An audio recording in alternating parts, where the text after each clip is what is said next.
Welcome student. आज हम हमारा 7 चैप्टर जो है वो ख़त्म कर रहे हैं। हमारे पास क्या था, matrix of A linear transformation हमने डिस्कस की थी, कैसे हम मैट्रिक्स फाइंड आउट करेंगे। आज लास्ट टॉपिक जो है हमारे पास क्या है, change of basis.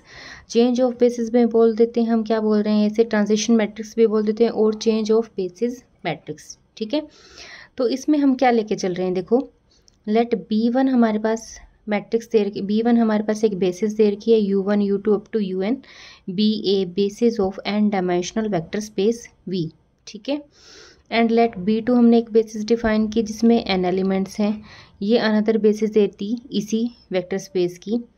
Then each element in B2 की जो एलिमेंट हैं can be express as a linear combination of the vector in the basis of B1।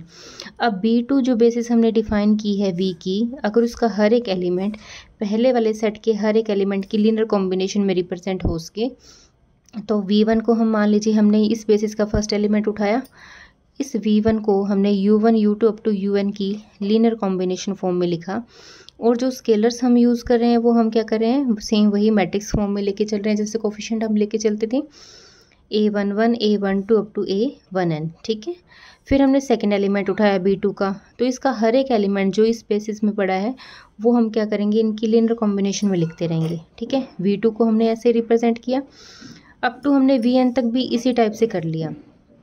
ठीक है, फिर हमने क्या किया, इन वेक्टर्स को यहाँ पे एडजस्ट किया कॉलम वेक्टर की फॉर्म में, और ये जो कोफिशिएंट्स थे ये हमने A11 A12 A1n A21 इस टाइप से हमने इनको अलग रिप्रेजेंट किया, और U1 U2 up to UN को अलग लिख लिया।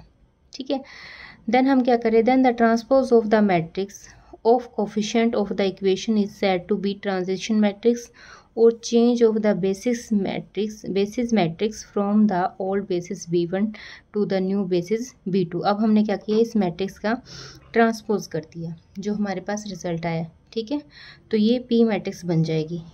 इस मैट्रिक्स का हमने क्या किया, ट्रांसपोज कर दिया, ये हमारे पास नई बेसिस आ जाएगी, मतलब नई मैट्रिक्स बन जाएगी। तो इस मैट्रिक्स के अकॉर्डिंग हम क्या बोल रहे हैं, ये जो मैट्रिक्स बनेगी ये रिप्रेजेंट कर रही है change of basis matrix. Basis के रिस्पेक्टिव में मैट्रिक्स को आप चेंज करके कैसे सॉल्व कर रहे हो। ठीक है, अब देखो ये हमारे पास मैट्रिक्स जो आई है, अब अगर हमने B2 को बेसिस बोला है तो सिंपल सी बात है, ये एलिमेंट जो होंगे वो सारे के सारे क्या रहेंगे, लिनियरली इंडिपेंडेंट रहेंगे। ठीक है, और अगर ये लिनियरली इंडिपेंडेंट है, देन हम क्या बोल सकते हैं, ये जो मैट्रिक्स आई है आपके पास P, वो कैसी होगी, इन्वर्टिबल होगी। ठीक है, अगर ये इन्वर्टिबल है तो ऑब्वियस सी बात है इन्वर्टिबल मैट्रिक्स जो होगी उसका इन्वर्स एग्जिस्ट करेगा, इसका मतलब P इन्वर्स एग्जिस्ट करेगा। ठीक है, और P इन्वर्स जो एग्जिस्ट करेगा वो क्या होगा, उसका P इन्वर्स जो हम बोल रहे हैं कि एग्जिस्ट करे, is the transition matrix from the basis B2 to the basis B1। ठीक है, तो इसके अकॉर्डिंग हम क्या बोल रहे हैं, इस मैट्रिक्स का जो इन्वर्स आ रहा है वो एक ट्रांजिशन मैट्रिक्स बनेगी with respect to the basis B2 to the basis B1। ठीक है, B2 के रिस्पेक्टिव में हम इसे सॉल्व कर रहे हैं। अब सिंपल सी बात है, हमें जो इसके एग्जांपल्स करने हैं उसके अकॉर्डिंग क्या करना है, उसमें सिर्फ हमें इतना ही सॉल्व करना होगा कि जो हमारे पास एलिमेंट दे रखे होंगे उनको हमने क्या करना है, सेम वैसे ही मैट्रिक्स फॉर्म में रिप्रेजेंट करना है। मैट्रिक्स फॉर्म में रिप्रेजेंट करने के बाद हमने क्या करना है, कॉलम वेक्टर में एडजस्ट करना है, और उस पर हमें क्या करना है, मैट्रिक्स P इनवर्स को फाइंड आउट करना है। ठीक है, P इनवर्स को फाइंड आउट करने के बाद हम चेक करेंगे हमारे पास क्या रिजल्ट आया। तो देखो इससे पहले कुछ एक दो थ्योरम्स भी दे रखी हैं, बिल्कुल सिंपल से रिजल्ट हैं, वो मैं आपको बुक में से बता रही हूँ कि वो आपने कैसे करने हैं। अब जैसे ये हमारे पास नेक्स्ट थ्योरम दे रखी है, इसका प्रूफ चाहे आप मत करना, लेकिन स्टेटमेंट देख लो कैसे हम कर रहे हैं चेंज ऑफ बेसिस में। Let P be a transition matrix from a basis B1। ठीक है, ट्रांजिशन मैट्रिक्स दे रखी है बेसिस B1 के रिस्पेक्टिव में, B1 में हमारे पास n एलिमेंट्स हैं, to the basis B2 matrix में भी n एलिमेंट्स हैं, in a vector space V of dimensional n। V एक वेक्टर स्पेस है जिसके डायमेंशन क्या है, n है। Then for any vector V belongs to V, इस वेक्टर स्पेस में से कोई एलिमेंट लिया, देन हम क्या कर रहे हैं, इसे हम नोटेशन इस टाइप की दे रहे हैं। तो हमारे पास जो नोटेशन है P V B2 equals to क्या है VB1। ये बेसिस B2 को बोल रहा है, ये बेसिस B1 के रिस्पेक्टिव में बोल रहा है। एंड अगर हम इस P को शिफ्ट कर दें, ठीक है, तो हमारे पास क्या रिजल्ट आएगा, VB2 इक्वल टू क्या आएगा, P इनवर्स BV1, ठीक है। और हम इसे इस फॉर्म में भी लिख सकते हैं। इसका मतलब यही है, चाहे आप मैट्रिक्स को इस फॉर्म में लिख दो चाहे इस फॉर्म में लिख दो, ठीक है। तो हमारे पास ये रिजल्ट दे रखा है इसका कि P अगर आपके पास एक ट्रांजिशन मैट्रिक्स दे रखी है from the basis B1 to the basis B2 और V आपके पास n डायमेंशनल है, तो हम उस फॉर्म को इस टाइप से लिख सकते हैं। इसका प्रूफ चाहे आप देखना चाहो तो सेम वही है, B1 B2 आपके पास क्या दे रखे हैं, दो बेसिस सेट दे रखे हैं। तो हमने क्या किया, B2 के जितने भी एलिमेंट्स थे उनको इन एलिमेंट्स के लिनियर कॉम्बिनेशन में लिखा सारे के सारे। इसकी ट्रांजिशन मैट्रिक्स बनाई जो हमने पहले बनाई थी बेसिस B1 टू B2 के रिस्पेक्टिव में, ठीक है। नेक्स्ट हमने क्या किया था कि कोई आर्बिट्ररी एलिमेंट लिया, उसको हमने क्या किया, B2 की बेसिस में लिख दिया, ठीक है। K1 K2 up to Kn हमारे पास क्या है, स्केलर्स हैं। तो हमने क्या किया, यहाँ से ये जो वेक्टर आया इसके कॉरस्पॉन्डिंग हमने क्या किया, इस वेक्टर को हमने क्या किया, V की बेसिस में लिखा था, एलिमेंट्स में लिखा था। तो हम यहाँ से जो कोफिशिएंट्स आएंगे उनको हम क्या कर देंगे, कोऑर्डिनेट वेक्टर में लिख देंगे। वो हमारे पास कॉलम फॉर्म में बनेगा K1 K2 up to Kn तक, ठीक है। और उसको हमने नोटेशन इस फॉर्म की दे दी, चाहे ये दे दो, जो जैसे हम पहले करते आए हैं, ठीक है। फिर हमारे पास जो इक्वेशन 1 एंड 2 बनी थी उसके कॉरस्पॉन्डिंग हमने क्या किया, V को equals to from equation 1 and 2 से हमारे पास ये रिजल्ट बनेगा। उसमें हमने क्या पुट किया, V1 का रिजल्ट पुट कर दिया, V1 की वैल्यू जो थी, ठीक है। यहाँ पे हमने V1 की वैल्यू पुट की, फिर नेक्स्ट में V2 की वैल्यू पुट की और लास्ट में हमने क्या किया, Vn की वैल्यू पुट कर दी। अब सेम वही हमने क्या किया, अब फर्स्ट कॉलम में से U1, इसमें से U1 और इसमें से U1 कॉमन आ जाएगा। मतलब कि आपने क्या करना है, सारे U1 वाले फैक्टर्स इकट्ठे करने हैं। फिर नेक्स्ट आपके पास U2 के आ जाएंगे और लास्ट में आपके पास इन जनरल हमारे पास N के लिए आ जाएगा, ठीक है। तो अब ये हमने क्या लिया, B1 के कॉरस्पॉन्डिंग सॉल्व किया था, तो इसका अगर हम कोऑर्डिनेट वेक्टर बनाएंगे तो सेम वही, अब V को हमने U1 U2 up to UN N elements के लिनियर कॉम्बिनेशन में एक्चुअल में लिख दिया। तो उसके लिए हम क्या करेंगे, coordinate vector of V in B1, ठीक है। तो उसको नोटेशन ये बनेगी, या फिर आप ये लिख दो। अब ये U1 का कोफिशिएंट ये सारा है, तो उसको हमने ये यहाँ लिख दिया, ये एक्चुअल में कॉलम में बनेगा क्योंकि हम कोऑर्डिनेट वेक्टर की बात कर रहे हैं। और उसकी नोटेशन हम ये दे देंगे, ठीक है। और एलिमेंट हमारे पास क्या आ रहे हैं, U1 U2 up to UN की फॉर्म में आ रहे हैं। और ये एलिमेंट किसके थे, B1 सेट के एलिमेंट्स थे, ठीक है। तो हमने क्या किया, यहाँ से इन एलिमेंट्स को इस फॉर्म में लिखा, ठीक है। इसके बाद हम नेक्स्ट स्टेप में क्या कर रहे हैं, यहाँ से हमने क्या किया, लेकिन हम क्या कर रहे हैं, ये जो ये फॉर्म आई है आपके पास, इसको हमने इस फॉर्म में लिख लिया, ठीक है। K1 K2 Kn को हमने क्या किया, अलग करके लिख दिया। यहाँ से ये क्या रिजल्ट इम्प्लाई करता है कि ये हमारे पास क्या बन रहा है, BV1 ये रिजल्ट था, इक्वल्स टू ये हमारे पास क्या बन जाएगा, PVB2। मतलब कि इस फॉर्म को हम ऐसे भी लिख सकते हैं, ठीक है। इस फॉर्म को हमने अलग अलग करके लिख दिया और इस फॉर्म को हमने क्या कर दिया, इसकी notation they the. Multiplying the above equation by P inverse, इसको हमने क्या किया, P इनवर्स से मल्टीप्लाई कर दिया। तो यहाँ से हमने क्या किया, P इनवर्स से मल्टीप्लाई किया, तो हमारे पास यहाँ पे क्या आ जाएगा, यहाँ पे P ऑलरेडी है, यहाँ पे इनवर्स और आ जाएगा, तो ये आपके पास क्या आ जाएगा, आइडेंटिटी आ जाएगा। तो ये हमारे पास इसके इक्वल आ गया, ठीक है। यही हमें प्रूव करना था। तो ये बिल्कुल सिंपल सा रिजल्ट है और कुछ भी नहीं है। उसके बाद नेक्स्ट हमारे पास क्या है, देखो ओनली इनकी स्टेटमेंट ध्यान में रख लेना आप, चाहे इनका प्रूफ मत करना। If A vector x in Rn has a coordinate vector xb1 and xb2, x कोई वेक्टर था Rn में, उसका कोऑर्डिनेट वेक्टर हमारे पास क्या है, xb1 and xb2 relative to the two basis B1 and B2। B1 के कॉरस्पॉन्डिंग हमारे पास कोऑर्डिनेट वेक्टर ये बना है और B2 के कॉरस्पॉन्डिंग ये बना है, ठीक है। Then there exist a non singular matrix P, तब एक नॉन सिंगुलर मैट्रिक्स एग्जिस्ट करेगी P given by this, P हमारे पास क्या होगा, B inverse A, such that xb2 जो B2 के कॉरस्पॉन्डिंग कोऑर्डिनेट वेक्टर निकाला था वो किसके इक्वल होगा, P इंटू xb1, ठीक है। Where A and B are determined by two basis, A और B जो है वो क्या होंगी, दो बेसिस होंगी, ठीक है। तो हमारे पास ये स्टेटमेंट इस टाइप की बनती है। अगर दो कोऑर्डिनेट वेक्टर्स दे रखे हैं तो उनका रिजल्ट जो है, एक P मैट्रिक्स जो नॉन सिंगुलर होगी वो एग्जिस्ट करेगी जो इस कंडीशन को होल्ड करेगी। ठीक है, नेक्स्ट और देखो हमारे पास क्या है, if Y B one equals to क्या है, B X B one basis दे रखी है, is a linear transformation of R N with respect to the basis B one and Y matrix define की बी टू के respect to में is the same linear transformation with respect to the another basis B two. एक basis दे रखी है उसके respect में हमारे पास ये लीनियर ट्रांसफॉर्मेशन है, सेकंड जो दे रखी है उसके रिस्पेक्ट में हमारे पास ये लीनियर ट्रांसफॉर्मेशन है, then the matrices A and B are similar. तब ए और बी जो मैट्रिक्स होंगी वो क्या होंगी, सिमिलर होंगी। ठीक है, अब सिमिलर का मीनिंग देखो हम ये भी बोल सकते हैं यहाँ से दिमाग में, इसमें देख लेना, प्रूफ बिल्कुल करना चाहो तो आप कर सकते हो, सिंपल सा और कुछ भी नहीं दे रखा। देखो अगर हमारे पास हम ये बोल रहे हैं कि हमने ये बोला कि जो गिवन कंडीशन थी, ये हमारे पास एक लीनियर ट्रांसफॉर्मेशन है किसकी, आर एन की, with respect to the basis B one. ठीक है, let us change the basis to new basis, इसको हमने क्या किया, चेंज कर दिया दूसरी बेसिस के रिस्पेक्ट में। ठीक है, तो new basis X B one become X B two. अगर हम नई बेसिस कौन सी ले रहे हैं, बी टू ले रहे हैं, तो पहले वाली बेसिस कौन सी थी, एक्स बी वन थी, तो वो चेंज होकर किस में आ जाएगी, एक्स बी टू में आ जाएगी। ठीक है, और वाई बी वन था वो किस में चेंज हो जाएगा, वाई बी टू में चेंज हो जाएगा। तो हमारे पास यही रिजल्ट था कि एक नॉन सिंगुलर मैट्रिक्स एग्जिस्ट करेगी पी। ठीक है, इसका मतलब एक्स बी टू किसके इक्वल होगा, पी एक्स बी वन के इक्वल होगा। ठीक है, और एक्स बी टू ये इक्वेशन आपके पास क्या आ गई, फर्स्ट आ गई। सिमिलरली हम क्या कर रहे हैं, Y B two equals to क्या आ जाएगा, पी वाई बी वन के इक्वल आ जाएगा। ठीक है, दो मैट्रिक्स के अकॉर्डिंग हमने सॉल्व किया इसको। Since P is non singular, अगर पी हमके पास कैसी मैट्रिक्स है, नॉन सिंगुलर है, तो इसका इन्वर्स भी एग्जिस्ट करेगा। तो हमने क्या करें, प्री मल्टीप्लाई कर दिया 1 एंड 2 को पी इन्वर्स से। ठीक है, तो यहाँ से हम इसको सॉल्व करेंगे जब पी इन्वर्स है, तो हमारे पास ये इक्वेशन बनेगी, और इस पर पी इन्वर्स अप्लाई करेंगे तो ये इक्वेशन आ जाएगी।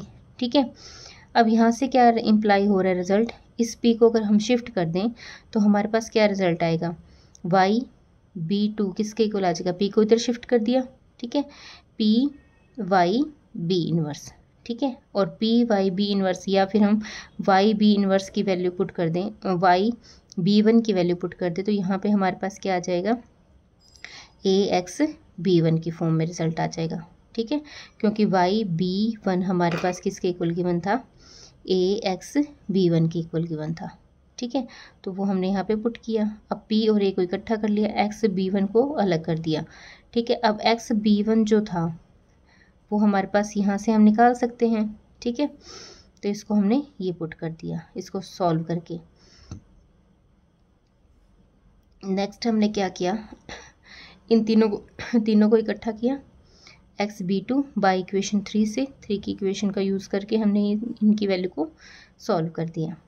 ठीक है, तो यहाँ से हमारे पास वाई बी टू जो था वो किसके इक्वल आ जाएगा, इस फॉर्म के इक्वल आ जाएगा, और वेयर पी बी जो है वो हमने इस पूरी फॉर्म को लेट कर लिया, तो बी जो है वो किसके इक्वल आ जाएगा, पी ए पी इन्वर्स के इक्वल आ जाएगा, और ए और बी जो है वो यहाँ पे क्या रहेंगी, सिमिलर मैट्रिक्स रहेंगी। ठीक है, तो दो स्केयर मैट्रिक्स हैं A and B are said to be similar if there exist a non singular matrix P, अगर एक non singular matrix P exist करे सच दैट बी किसके इक्वल आ जाए, पी ए पी इन्वर्स के equal आ जाए। ठीक है, पी बी इक्वल्स टू क्या आ जाएगा, पी ए पी इन्वर्स, तो उस कंडीशन में हम क्या बोल सकते हैं, दो मैट्रिक्स आपके पास कैसी हैं, सिमिलर हैं। ठीक है, एक बार दोबारा से देख लो इसका प्रूफ।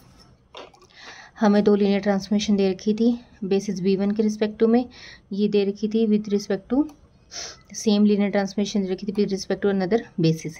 ठीक है, तो हमने क्या किया, हेयर हमने क्या किया, वाई बी वन जो था उसको किसके इक्वल ले लिया, ए एक्स बी वन के इक्वल ले लिया, is a linear transformation of R N with respect to basis B one. ठीक है, let us change the basis to a new basis B two, इसको हमने नई बेसिस के रिस्पेक्ट टू में चेंज कर दिया, तो एक्स बी वन जो था वो एक्स बी टू में चेंज हो जाएगा, और वाई बी वन जो था वो किस में चेंज हो जाएगा, वाई बी टू में। तो हमारे पास पी एक नॉन सिंगुलर मैट्रिक्स एग्जिस्ट करेगी पी सच दैट, उस कंडीशन में हम एक्स बी टू को हम क्या लिख सकते हैं, पी एक्स बी वन। ठीक है, एंड वाई बी टू को हम क्या लिख सकते हैं, पी वाई बी वन, इनको हमने चेंज करके लिख दिया। अब P अगर नॉन सिंगुलर है तो उसका इन्वर्स एग्जिस्ट करेगा। अब दोनों इक्वेशंस पे हमने प्री इन्वर्स अप्लाई कर दिया, P इन्वर्स से प्री मल्टीप्लाई करेंगे तो हमारे पास ये इक्वेशन आएंगी, और यहाँ से हमने क्या किया, वाई बी टू को सॉल्व किया तो वो क्या बन जाएगा, पी वाई बी वन। ठीक है, फिर हमारे पास क्या है, वाई बी वन की वैल्यू निकाल ली हमने। वाई बी वन हमारे पास क्या बन जाएगा, जो हमारे पास गिवन था ए एक्स हम लेके चले थे, ए एक्स बी वन। ठीक है, तो पी और ए को हमने इकट्ठा किया। फिर हमने यहाँ से क्या किया, बी एक्स बी वन की वैल्यू निकाली यहाँ से, एक्स बी वन जो इक्वेशन 2 को यूज़ किया है। ठीक है, तो इस पी को अगर हम इधर शिफ्ट कर दें ये क्या बनेगा, P inverse x B two बन जाएगा। सेम वही लिखा और इसको हमने इस फॉर्म में इकट्ठा कर लिया। ठीक है, इस पूरी फॉर्म को इकट्ठा कर लिया। नेक्स्ट हमारे पास क्या रिजल्ट आ जाएगा, इस पूरी मैट्रिक्स को हमने किसका नाम दे दिया, बी का नाम दे दिया। इसको बी का नाम दे दिया तो ये हमारे पास बी मैट्रिक्स इसके रिप्रेजेंट बन जाएगी पी ए पी इनवर्स। ठीक है, दो मैट्रिक्स अगर सिमिलर हैं तो हमारे पास क्या रिजल्ट होगा कि अगर दो मैट्रिक्स इनवर्स सिमिलर हैं तब हमारे पास एक P non singular matrix exist करेगी और बी जो है वो किसके इक्वल होगा, पी ए पी इनवर्स के इक्वल होगा। ठीक है, तो इसी टाइप के कुछ न्यूमेरिकल्स दे रखे हैं इसके। देखो इसके सिंपल से एग्जांपल देखो, हमारे पास क्या दे रखे हैं, let x B a relative to standard basis. X जो है वो रिलेटिव दे रखा है स्टैंडर्ड बेसिस के रिस्पेक्ट में। Find the coordinate relative to the basis this using change of basis या ट्रांजिशन मैट्रिक्स का यूज़ करके हमने निकालना है। तो सबसे पहले हमने क्या किया, जो वेक्टर हमें गिवन था उसको हमने क्या किया, बेसिस के एलिमेंट के लीनियर कॉम्बिनेशन में लिखा। तो इस वेक्टर को हमने इसी फॉर्म में लिख दिया इनकी कॉम्बिनेशन में, और स्केलर हमने यही यूज़ कर लिया 1 2 एंड 1। ठीक है, तो इसे हम एक्स ई की फॉर्म में लिख रहे हैं, इसे कॉलम वेक्टर में रिप्रेजेंट कर दिया, where x E denote the column vector of corresponding to x related to the standard basis. Standard basis के लिए हमने ई नोटेशन लगा दी। ठीक है, फिर हमने नेक्स्ट क्या किया, if x B one denote the column vector corresponding to x related to the basis B one की बेसिस यही ले ली और बस एक नया वेक्टर ले लिया। ठीक है, तो एक्स बी वन जो था वो किसके इक्वल आएगा, पी एक्स ई के इक्वल आएगा। ये हमारे पास पिछले वाला जो रिजल्ट हमने यूज़ किया था। ठीक है, वेयर पी किसके इक्वल था, बी इनवर्स ए के इक्वल था। ठीक है, is the change of basis matrix from the basis B one to the standard basis. P को हमने इस टाइप से डिफाइन किया। ठीक है, अब हमने क्या किया, देखो जो बेसिस के एलिमेंट्स दे रखे थे उसको हमने एक नए मैट्रिक्स का नाम दिया A is the matrix whose columns are the basis vector of E. ठीक है, ई बेसिस के अकॉर्डिंग हमने क्या किया, स्टैंडर्ड बेसिस के अकॉर्डिंग हमने एक मैट्रिक्स चूज़ की जिसमें हमने स्टैंडर्ड बेसिस का यूज़ किया। और स्टैंडर्ड बेसिस में हम एलिमेंट कौन से लेके चलते हैं, सेम वही 1 0 0 0 1 0 एंड 0 0 1। उनको हमने क्या किया, इस टाइप से लिखा कॉलम वेक्टर में। ठीक है, and B is the matrix whose columns are the basis vector of B one. और बी वन के ये वेक्टर हमें दे ही रखे थे तो हमने एक मैट्रिक्स तो अपनी तरफ से कंसीडर कर ली, दूसरी मैट्रिक्स आपको गिवन थी जिसके बेसिस के एलिमेंट दे रखे थे तो उनको हमने क्या किया, कॉलम में एडजस्ट कर लिया। ठीक है, फिर हमने ये अपनी तरफ से कंसीडर किया कि बी किसके इक्वल है, आई बी के इक्वल है। इसका मतलब बी की वैल्यू हम पुट कर देंगे यहाँ पे जो हमने बेसिस के एलिमेंट से बनाई है और आइडेंटिटी की वैल्यू पुट कर देंगे। ठीक है, और बी एज इट इज रहने देंगे। अब हम एक्चुअल में क्या बनाना चाह रहे हैं, हम यहाँ पे एक्चुअल में बी इनवर्स का रिजल्ट निकाल रहे हैं कि बी इनवर्स हमारे पास क्या ऐसा होगा। ठीक है, तो उसके लिए हम क्या करेंगे, इस पर बाइनरी ऑपरेशन अप्लाई करेंगे जो हमारे पास इस फॉर्म में गिवन है। दोनों तरफ अप्लाई करने एलिमेंट्री ऑपरेशन 1 बाय 1।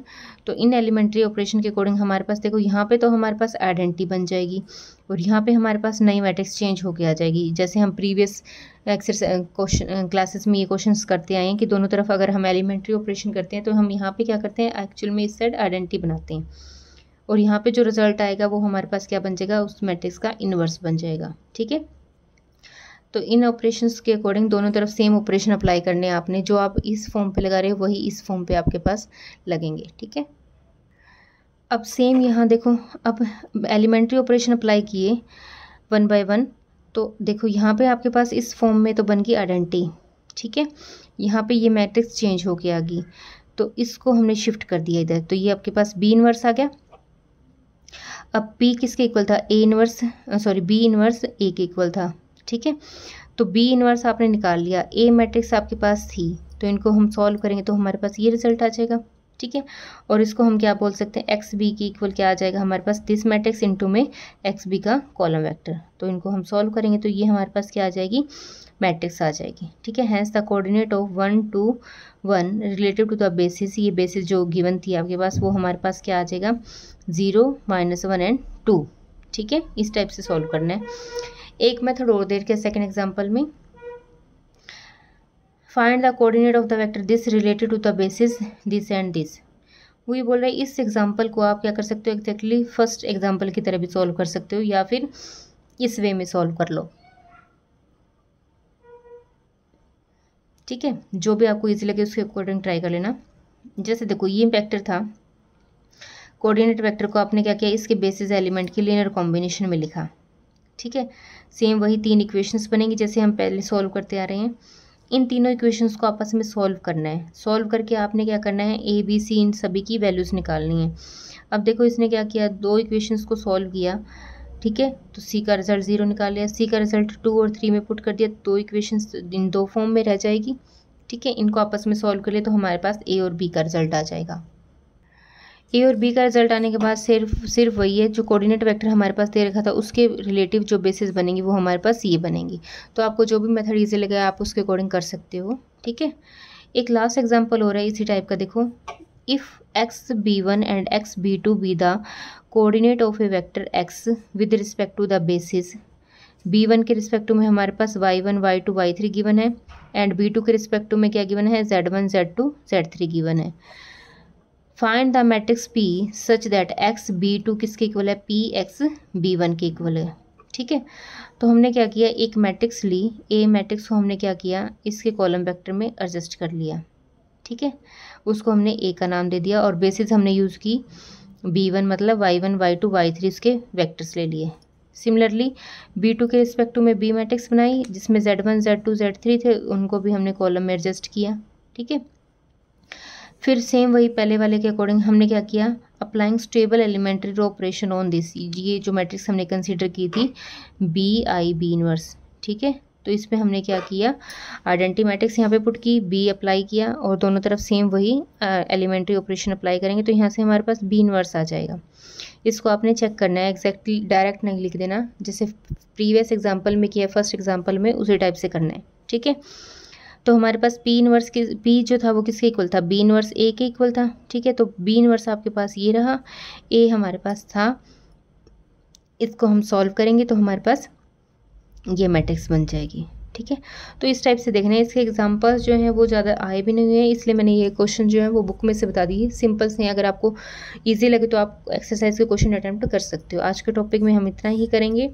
अब यहाँ तक हमारा जो है वो 7 चैप्टर पूरा कंप्लीट होता है। अब हमारा सिर्फ लास्ट यूनिट बचा है, उसमें ओनली 10th चैप्टर करना है, इनर प्रोडक्ट स्पेस। तो वो हम कल से स्टार्ट करेंगे। आज के टॉपिक में इतना ही। Thank you.